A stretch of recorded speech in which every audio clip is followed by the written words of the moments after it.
Had a little listen to his podcast, huh? Dude, it's educational. And besides, I've been wanting to listen to this one. Welcome to Idling in the Impala, a podcast by and for lovers of supernatural and the fan fiction it inspires. Before we begin, just want to remind you to follow us wherever you listen so you don't miss any episodes or bonus content. If you love what we do and want an easy way to show your support, please consider leaving us a positive that's all the stars rating on your favorite listening platform. It helps SPN and fanfic lovers find us and share in the fun. I'm Sandra. I'm Kasey, and it's a character deep dive, y'all. Woo! Woo! And it's character deep dive. A doozy of a character deep dive. We think. We're not sure. We think it might be. We got like, I don't know. I got thoughts about it. I got thoughts about it. Yeah. So we should probably. Sorry, it's like I'm a fast scrolls deep into Wikipedia. Not even the Wikipedia of the character. We're looking at the Wikipedia. Oh no! Go back. No, I'm not. No, I'm in the character. So this week, we're doing a deep dive into. Well, we're continuing our baddies series with Zachariah. Now, you may be thinking, if you're a new listener, you'd be like, but he's an angel. How can he be a baddie? He's a dick. He's a dick. Well, if you're what does Dean call him? Were they junkless wonders? Dickless wonders? I know he calls Cass junkless, but I feel like dickless wonder comes out as well. Might be, yeah. Whatever it is, yeah. It's dickless. Yeah, I think. But whatever it is, I think if you're listening to this, you do realize at this point that angels are not necessarily the good guys in Supernatural, though. I think most people listening and watching the show. Maybe they've only just started, and if so, this is the wrong episode to start with. And they haven't gotten to it yet. Yeah, but I mean, hey, if you like being spoiled or you don't care, join us. You know, you're only in season 1 to 3. Yeah, you can only be in season 1 to 3. Yeah. But yeah, no, we're ranking. We're not ranking anything. That's because I read ranking. We're ranking later though. We're diving deeply into Zachariah. What a well, so he's probably infamously known for the line that he coined about Sam and Dean, right? Hi. Yes. I can't remember what the I stands for. Irrationally. That's it. It's pie? You said it's pie? No, the line. So I'm assuming you're talking about the codependent line. Right, but you said you remembered it because it's like PIE before? Yeah. Okay, so what is it now? It's Sam and Dean Winchester are psychotically, irrationally, erotically codependent on each other. Mm-hmm. Yeah. But it spells pie. That's how you remember that. Yeah. I take no credit. I take no credit for that dream. I was like, yeah, it spells pie. And I was like, fuck, it does spell pie. For context in this, I was more seasons into RuPaul's Drag Race than I should have been into RuPaul's Drag Race before I realized what charisma, uniqueness, nerve, and talent stood for. Oh, okay. Yeah. Okay. Yeah, I'm not great with that stuff either until I really somebody points it out. Yeah. Yeah. Okay. And I told my friend and they were like, what? Have you only just realized? And I was like, shut up. And even then, that's only because I read it. I'd heard it like every fucking episode. Never. Anyway, irrelevant. Yes, he's most known for the infamous psychotically, irrationally, erotically codependent on each other, which is, I mean, honestly, a kick-ass line, frankly. And he's pretty much like, he's a company man. I mean, right off the bat, I think, so the first time that we actually see him, and he's introduced in It's a Terrible Life, right? Which is already like sort of like this, I guess, AU that they've put Sam and Dean in that you find out at the end of the episode. Is that really the first time he appears? That's the first time he appears. Yep. Oh. So he's basically like the big guy in charge at, I think it's Sandover, right? Yeah, it is. And he's like, telling Dean Smith what a great job he's doing, and like Dean Smith's eating his little kale. Oh, I love that shirt. Tangent. I hate that shit. I know.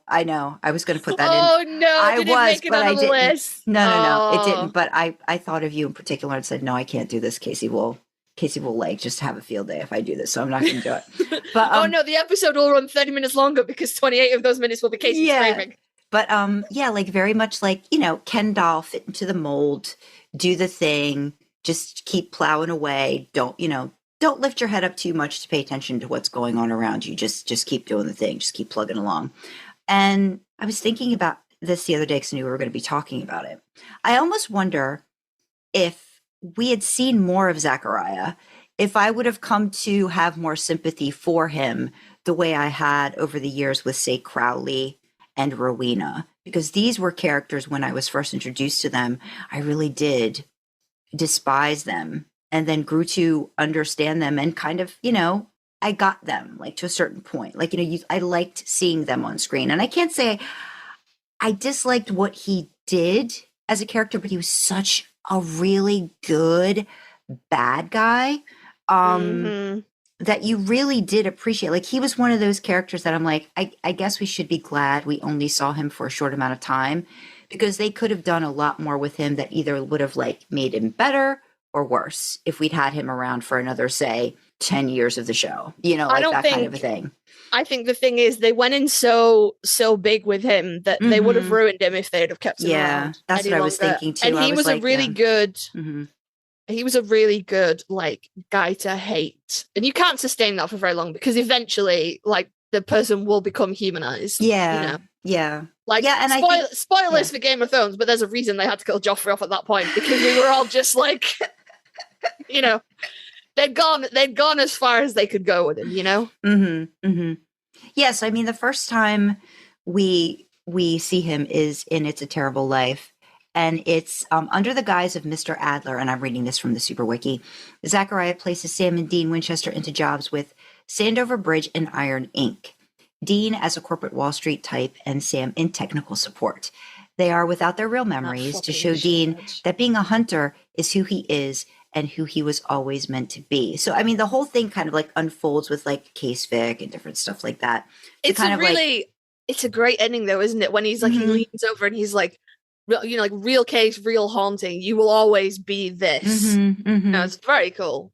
Yeah. Like it's not quite as cool as White Suit Samafer. It will always end in. But it's pretty cool. So one of the lines that they've got that he says in that episode is, "I'm hardly another one, Dean. I'm Castiel's superior. Believe me, I had no interest in popping down here into one of these smelly things. But after the unfortunate situation with Uriel, I felt it necessary to pay a visit, get my ducks in a row." So he really doesn't think much. Doesn't like us. What does Uriel call us? With something monkeys. Oh, I don't remember. But he was another one that I think just, again, very like focused on his mission and did not care to even want to understand. Yeah, hairless monkeys. Hairless monkeys. That, yeah. But just didn't care for any of our angst or plight. Like it wasn't important. It wasn't the driver. Like we were basically just do what we need you to do to get to the next point. And that's kind of obviously Uriel didn't last that long. But when you think about the other like this kind of main angels that we see, he's really the only one that kind of toes the company line. Like Balthazar is like, I just want to have fun. Like I want nothing to do with this. Obviously Gabriel goes into hiding. Lucifer is Lucifer. I can't think of any of the angels we see. Well, Naomi, I suppose. No, sorry, Naomi. Yeah. Naomi. You see Anna for, a handful of episodes, but she's another one that you could tell kind of like, wanted to understand and be a part of humanity, like made that choice. And then kind of like got thrust back into, got that taken away for various reasons. So yeah, he's very much like, I'm not interested in understanding or figuring you guys out. So yeah, I guess really kind of, if you talk about Cass being the one that's probably been most affected, I think, by humanity through Sam and Dean, and his choices and why he made those choices, Zachariah was probably the exact opposite of, choices being made for his greater good, Interesting character. Very, and I kind of feel like they tried to do this again with the Men of Letters in the whole, like, like the mission versus I don't know how to describe it. Like, they want the same thing, but there's no wiggle room. Does that make sense? Yeah. Like Sam and Dean are hunters, and they're resolute in that mission, and the angels are angels, and they're resolute in that mission. But there's no like, they're not willing to work. It's just this is how it should be, kind of like corporate, I guess, which is obviously the vibe that the show is going for. Yeah. I think one of my, trying to remember which one it is. I mean, he's got great lines. Like he's a scenery chewer, which I really like about like certain like bad guys. Like when he comes on and he doesn't have to do much. Do you know what I mean? It's almost like just his presence and just like the way he states a couple of lines. You're just like, he's slick and yeah, like a salesman, almost like in a way. Like you just feel like he just, that kind of like he's above used car salesman. He's not that kind of greasy, but like he's the kind of salesman that like negs you a little bit in the showroom, so you upgrade because you want to prove to him that you can afford it, kind of thing. Yeah, and it's interesting because like I don't think Sam and Dean don't get baited by that, and I don't know if that frustrates him or not because it doesn't seem like he has a lot of human experience, like interactions or experience. The way he talks about it, like he doesn't come down. He doesn't go down to like the lower level unless he absolutely has to. Like it's that kind of a thing. Like there's always, I think, supposed to be this distance or these levels of administration before he would have to get down there. So it's like for him to have to do this is very much, yeah, like just like in the basement. I'm thinking of a pipe in my basement right now, like having to do the grunt work that, somebody else, he should be able to just tell the dude, but nobody else can get it right. So he's got to go down there and take care of it. And he really doesn't have a clue. He's using the same skills up top that are not necessarily going to work down below, but he's just going to keep doing it. Like if I nag he's you very enough, if I bully you enough, you're going to do what I need you to do, kind of a situation. Yeah, there's no real finesse in that. He just he comes from a place where people do as he says, and then when people don't do as he says, he has nowhere to go. He comes in at a 9, like you're gonna do this or I'm gonna rip your innards out, and then the person is like, but like Sam and Dean are like, no, and he's like, what? I don't have I don't have anywhere else to go for. Like I have nothing further. Like you've gone in too high, mate. You got to start at a 3. You got to start with like fingernails and shit and build up to guts. If you come in at guts, then you've ruined it. And I think that's why I don't think you see him. I'm thinking in It's a Terrible Life. Like, I think you only see him for like maybe 1 or 2 brief scenes with Dean. Like, there's not a lot of interaction. Do you mean with Sam? No. With Dean Smith in It's a Terrible Life. Oh, right. Okay. Yeah. Because I think you just see him like pop his head in maybe a couple of times, but it's not until the very end when the reveal comes that he's spending a lot of time talking to Dean. So it's just like he's setting the stage and hoping everything goes according to plan and just kind of overseeing. But then he's like, they're still not getting it. I gotta. You'd really think though, It's a Terrible Life is like season 4. Mm-hmm. And you'd really think, although obviously Gabriel wasn't sending back a fucking report, you'd really think that the angels would have cottoned on by that point that doesn't matter where you put them and what you do, they're still going to do what they're going to do, and you can't, they won't learn whatever lesson it is you're trying to teach them. But then he tries again, doesn't he? Because it's Zach that sends Zachariah that sends Dean to the end verse, and he's like, "Well, look, see what will happen." And then Dean comes back and he's like, "So, you ready to say yes?" And Dean's like, "Well, no." And he's like, "I don't understand those happened twice. What the fuck?" Which is that's very middle management. Absolutely zero experience of doing the job, but also not high enough up to see the bigger picture. Yeah. Just middle management pointlessness.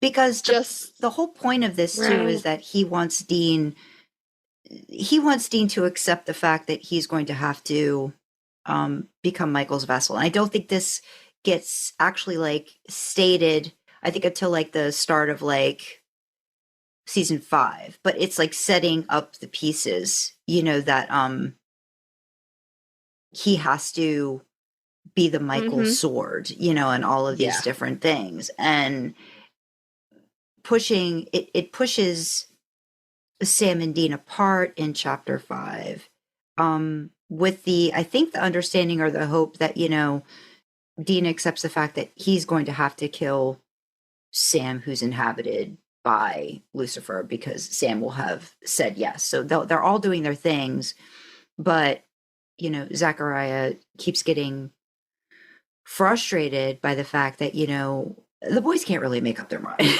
But then Dean's like, no, it's even though he's like, no, we're each other's weaknesses, Sammy. He's still like, he does understand, even though they're each other's weaknesses, they are also each other's strengths if they stay together. And it's like having to fight the good fight. Difficult though, isn't it? Because you like your instinct is to go, okay, well, if we're nowhere near each other, then nobody can use us to get to the because Zachariah is one of the guys that is really fucking mean to Sam to try and get to Dean. He breaks his legs, he gives him stomach cancer, tries to pull his guts out and stuff. Like, it's brutal. Yeah, it's brutal. Yeah. So I can see why Dean's got, and then the whole end game of yes, we're going to be ridden into the sunset by angels and kill each other. Brilliant.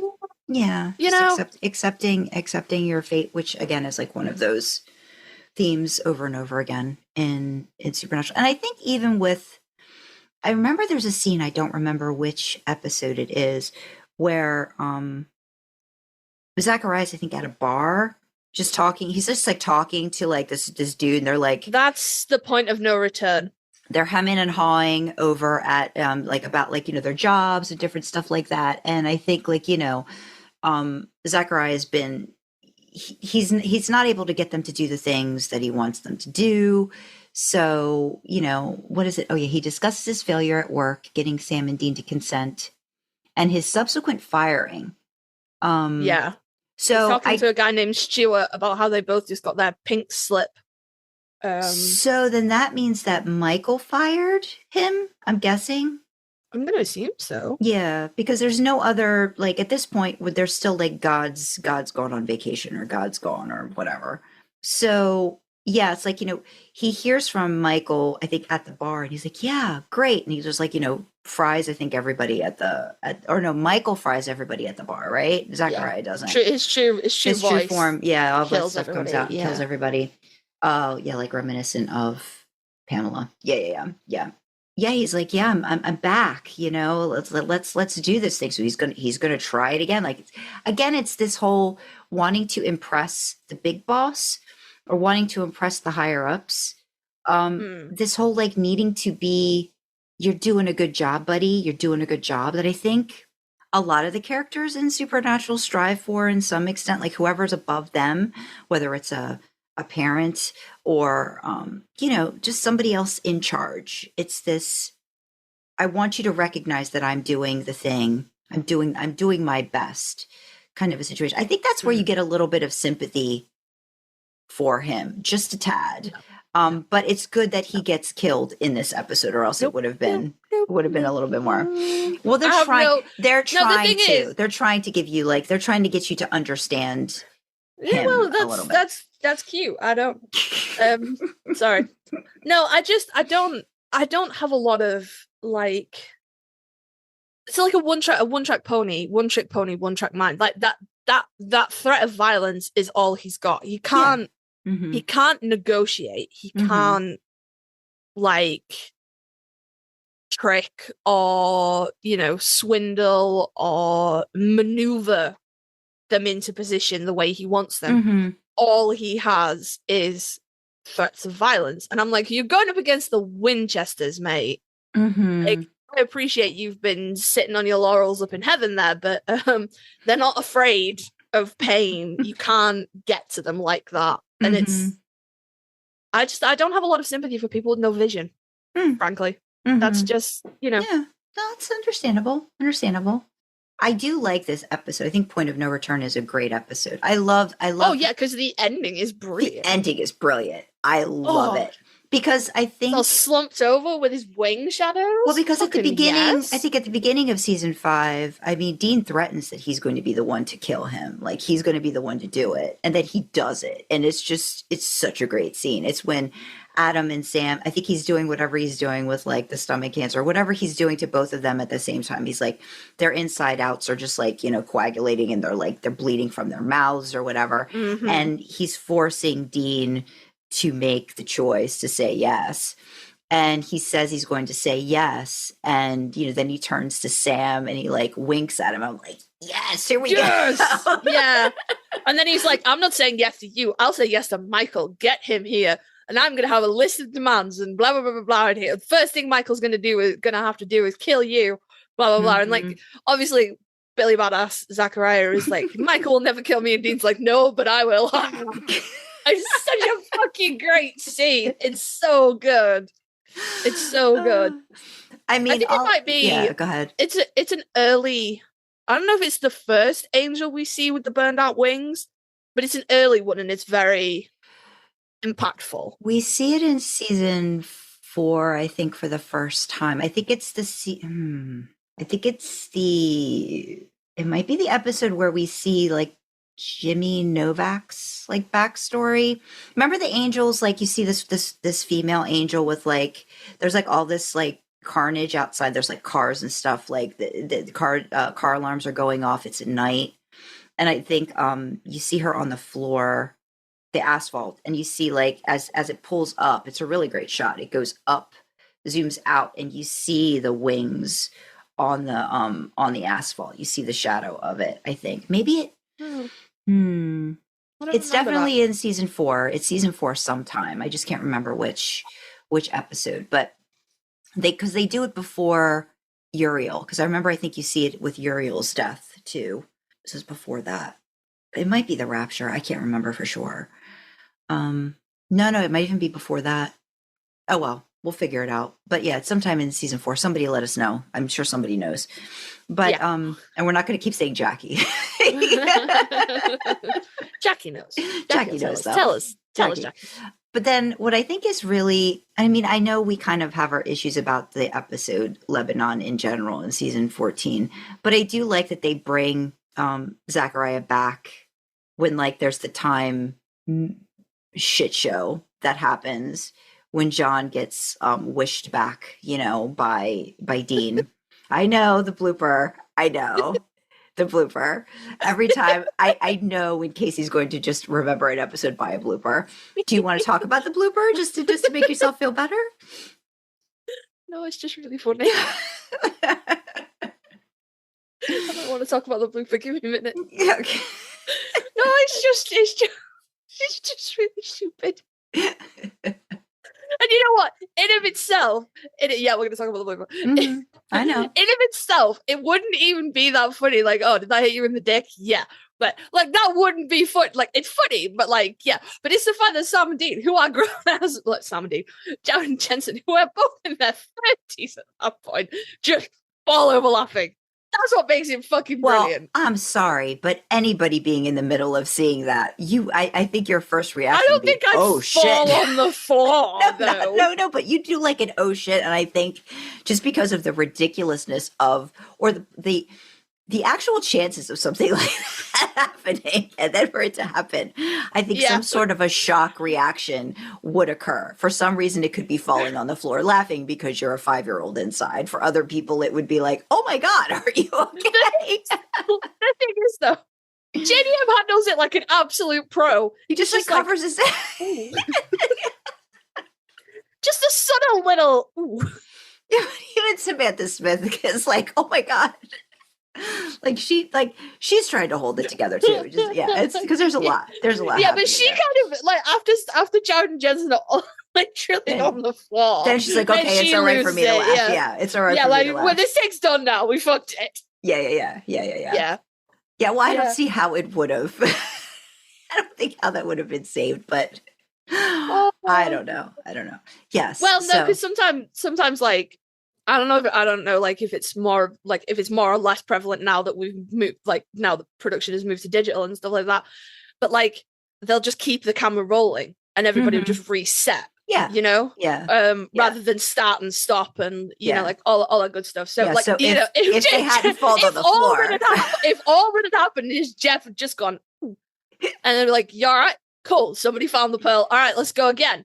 I probably would have been fine, but when you've got to pick up Jared and Jensen and be like, get it together, boys. I'm sorry. I just don't think a situation like that, I don't think you get a lot of people that would be able to just reset. Like there's somebody, even if it wasn't Jared and Jensen, like somebody would need a minute. Just like, the craziness of that was just like, that's too much.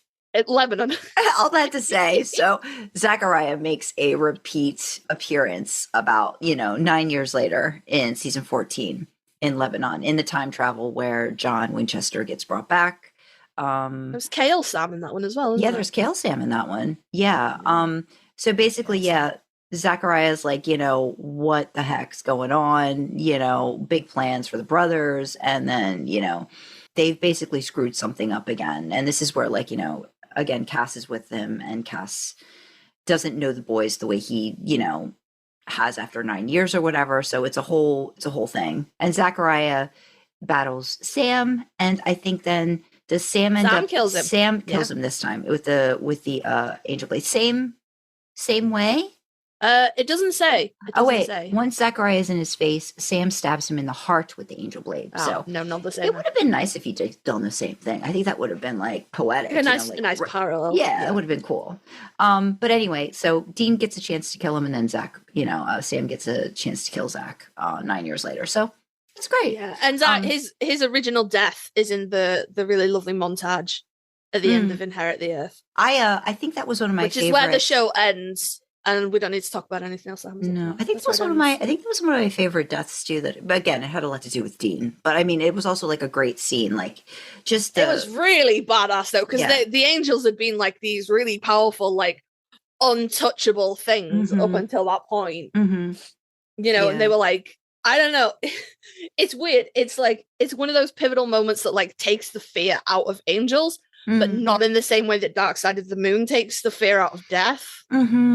Yeah, because they're not really they're not totally invincible yet, right? Like and I think it's because there's the tier system going on too, that we're realizing like there's still baddies above it, where when you're talking about, which we've talked about, there's a numbing down of like the importance or the finality of death in Dark Side of the Moon, or this repetitiveness that kind of like, just kind of like the edges get kind of like softened or whatever a little bit, so it's not quite as important for the storyline and the plot and stuff, where the angels still at this point are still not necessarily like, oh, we found an easy way to take care of them, to kill all of them kind of a situation, or to make sure they're no longer fucking things up kind of a situation. Should we mention the actor Kurt Fuller, who I think he's just incredible actor. I mean, he's one of those guys. He's kind of like Jim Beaver. I feel like I've seen him in so many different things. He's one of those, I think, supporting actors that when you see him, you just know he's going to do a good job. And I kind of feel like he's probably always had a little bit of the smarmy stuff. Call me crazy, but I think he was in Ghostbusters, but I don't remember for sure. I'm gonna look. He was in Ghostbusters too. No, I've got it open. Okay, got it open. He was in Ghostbusters too. He played Jack Ademeyer. I just feel like he was an ass in that too. So he plays asses really well. So, but he's probably like the sweetest dude. Yeah, and he's in Wayne's World as well, which I haven't seen in a very long time. Oh yeah, I think he's a corporate guy in that too. So he's got a type, hasn't he? He's got a type. He does. It's unfortunate because every time he comes up as being like on the con circuit, especially in the UK, I'm like, ew, who would go and see him? And then I'm like, no, I'm sure he's a real nice dude in person. Well, that was you're just thinking like they're gonna go see Kurt, not Zachariah. That was the thing too. I was kind of really bummed about, because he was, I think it was one of the DC cons we went to, and I think I remember I told you like they would play a creation, they would play a certain episode like that fans had like dubbed like great episodes, and the end was one of the episodes that we watched. And that was supposed to be, Kurt Fuller was supposed to be there, but then I think he had to cancel. I don't know if it was COVID or what, it was a weird time, but that would have been great, because to get to see him, in a panel, would have been awesome to do. So yeah, he's definitely one of those memorable character. He's in an episode of House. He's been in an episode of Charmed. He's one of those like kind of like JDM used to be, actually. He's just in a lot of those like weekly serialized TV shows. And you go, oh yeah, no, he's not. Like, he's in The West Wing, he's in Monk, he's in Alias, he's in Boston Legal, Desperate Housewives, he was in My Name is Earl, he's been in CSI. You know, that kind of thing. Yeah. He's in Grey's Anatomy. Of course he's in Grey's Anatomy. It's like, everyone's been, if you stand still long enough in LA, someone will put you in an episode of Grey's Anatomy. Yeah, it's you know? Or Law and Order. Like, it's just one of those things. I feel like, Law Yeah. and Order was on forever and everybody was on that show too. He was in an episode of Bones. Oh, he's been in an episode of American. He was in Law and Order.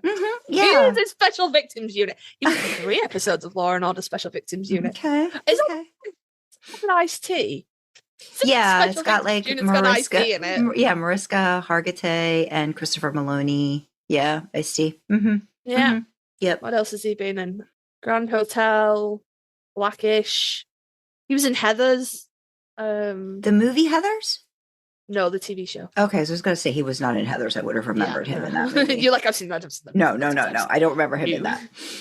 No, when you reminded me about Wayne's World, I'm like, oh God, yeah. So I think he's been in like a lot of like, 90s movies that I've probably seen. And just like, he's got that. Yeah, just like I think like Jim Beaver gets kind of stereotyped. Again, like most supporting actors do. They've got this look about them that just kind of like lends itself. But they do a really good job when they have those characters that they're playing. So yeah, and shout out to Kurt Fuller. Let's be real. That kind of that's steady money. Yeah, that's absolutely. what's important. I love that. he was in Malcolm in the Middle, for goodness sake. Stop it. Ally McBeal, he was in Chicago Hope. Yeah. Brooklyn South, Time Cop. I'm going back at like these in the 90s now. Ton. Yeah. He was in the Ellen, the TV show Ellen. Yeah, I watched that show. I remember. Yeah, I used to like that show as well. Before. Yeah, he was in LA Law as well. He was in Knight Rider, the TV show. What has he been in? I feel like he was a good suit guy, He was the guy in the suits. He was a good suit guy. He was in Van Wilder, the third Van Wilder movie, which I hadn't seen because I didn't know they made a third one. Do we have any other final thoughts about Zachariah that we would like to express? I wasn't done talking about the movies that Kurt Fuller's been in. Okay. All right. Which other ones? No. That's why I'm asking. I'm trying to get back on the track to this part. So what else? He was in The Pursuit of Happiness. Okay. He was in Anger Management. I've seen that movie. He's in Scary Movie, which I think is really good. He's in Independence Day.